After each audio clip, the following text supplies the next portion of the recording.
Hey there, Hofstra fans. Welcome here inside the WB Basin Coaches Report. Matt Durant joined by Coach Richard Nuttall of the Hofstra men's soccer team, coming back from a lengthy road trip, been on the road for a little while. You just topped Delaware in a conference matchup and then fell 1-0 to Virginia on the road as well. Just your overall thoughts on the last couple of days, since Hofstra fans haven't really been able to keep up as much. Yeah, a lot of travelling, but part of it the conference, part of it desired travel, to go and play these kind of teams. And we played two fantastic teams in the last few days. Delaware are very, very good on their own field, and they move the ball well, and they're exciting. They've got two or three exceptional players, Delgado being one of them, and you just can't rest for 1 minute when you play against them. And Delaware really took the game to us the second half, and I was proud of the way we reacted to hang in the last 20 minutes and get the victory. And we were under all sorts of pressure. Credit to Delaware, credit to Coach Hennessy, who's one of our friends and a wonderful coach. So brilliant victory to come out to Delaware. And then we go to Virginia, who are quality too. They've got team speed all over the field, and I thought we played very well first half. I had 3 or 4 chances, of which 1 or 2 were quite, good chances. In the second half, I think we lost a little bit of energy, a little bit of steam, and they got on top and they got the goal with 10 minutes to go. We still had a couple of chances, one very good and a couple of half chances. So just very pleased with our overall performance. The fact that we're in these arenas playing these types of teams, it's great for the programme. I'm proud of the guys.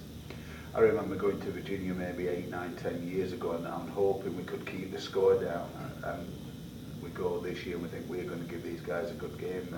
So I think that's where the programme's come from. We're now able to rub shoulders with these types of teams. Well, there is a lot to get to with these 2 games. Seemed like there were a lot of telling signs in these 2. You saw Alex Ashton give 90 minutes against Delaware after splitting time in a handful of games with Leo. And Leo now, I think the last time I checked, he was 26th in the nation in goals against average. So he's doing pretty well for himself. But Alex is getting some full time now. What's the strategy with that? Is it health-wise and matchup? I think, Leo's very unlucky because he's been exceptional, and we've just gone for a certain type of goalkeeper. Leo's one type, Alex is the other. We thought Alex is a little bit more solid, manages a game better, and communicates a little bit better than Leo.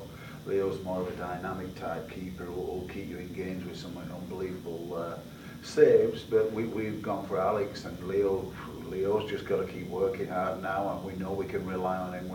We're in a beautiful position, having 2 great keepers. Goals in that University of Delaware game from Luke Brown yet again, and Danny Elliott yet again.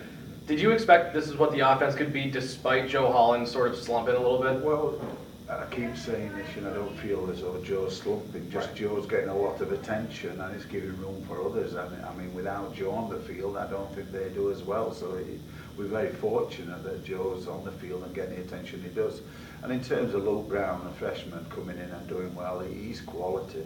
And he's going to get better and better and better as long as his attitude's right. And he's got great awareness, great soccer IQ.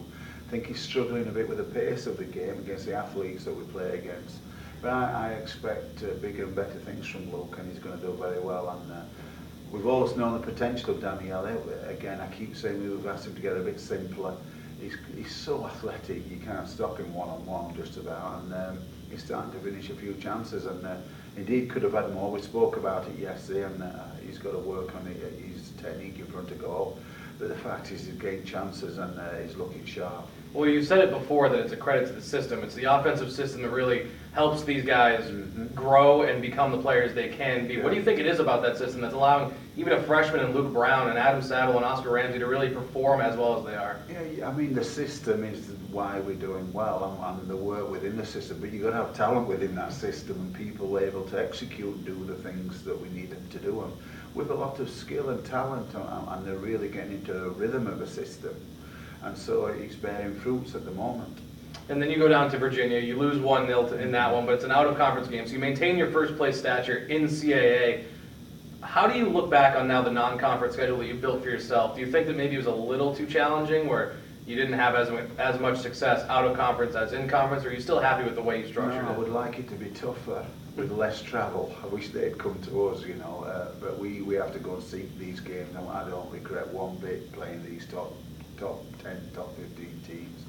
all it does, it sets you up for the rest of the season. It shows you the level we're trying to achieve. And against Virginia, the first half, I finally felt as though we were on a level par with those guys, and we were competing at our level. So it said a lot, though I don't like our reaction in the second half. But as far as the out of league games, I'm really pleased with what we're doing. Well, in that game, the deciding goal came in, I believe it was the 79th minute. Yeah.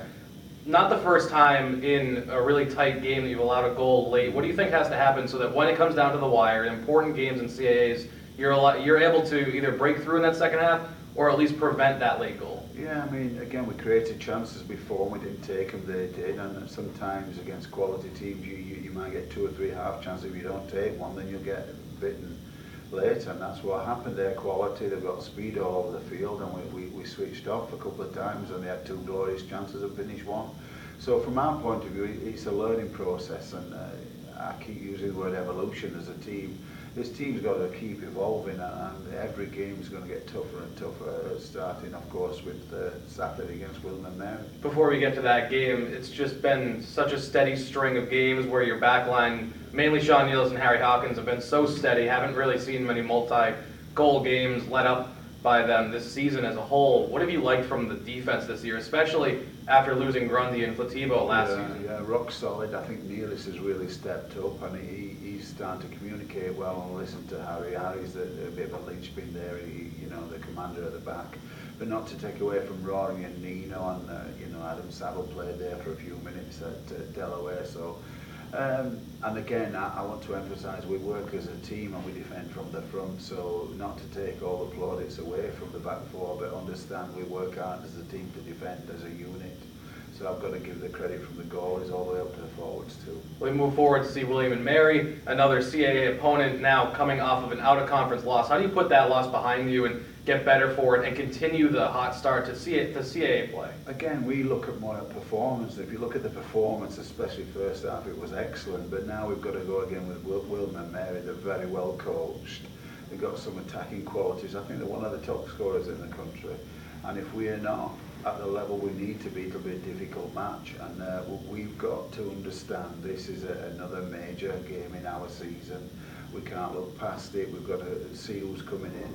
Chris Norris, the coach there, I know he works hard, incredibly hard. He's incredibly well organised, and his players work hard. So it's going to be a battle. We keep calling these CAA games battles, and they are battles, and they're credit to the conference. And I'm pleased that we're in there, and we're able to say, look, we're undefeated at the moment, but if we don't perform, we can lose that status any time. Well, that goalkeeper decision seems like it could be a big one this weekend, as you mentioned. A really high-scoring offense, a very talented offense in William and Mary. How does that decision factor in now when you're facing an offense that not only is as high-powered as they are, but also in CAA a little bit more pressure? I mean, you look at the style of how they score goals and which suits which keeper the best, and we'll make that decision later on in the day today in our staff meeting, final staff meeting. So we can't really make a bad decision, we don't think, either Leo or Alex. So from our point of view, we're very comfortable with that.